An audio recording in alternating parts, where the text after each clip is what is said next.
আমি good morning. আমি আমি অষ্টমীতে এসেছি ভদ্রেশ্বর।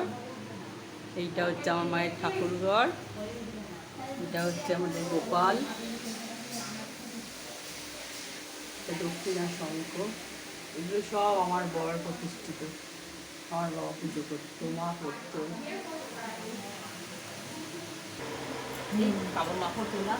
মুখটা দেখি, এটা আমার ভাইজি, ছোট্ট ভাইজি। Good morning. কাকে বলছি?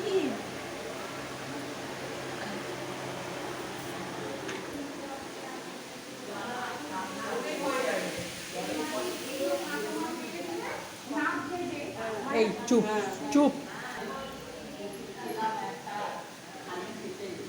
তারপরে চা বিস্কুট দুটো পেলাম। আমরা সব বাপের বাড়ি এসেছি, এনজয় করছি।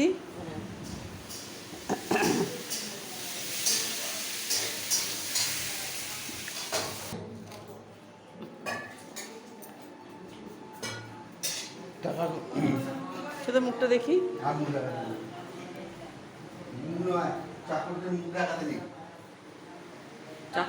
নিজেকে চাকর ভাবিস কেন?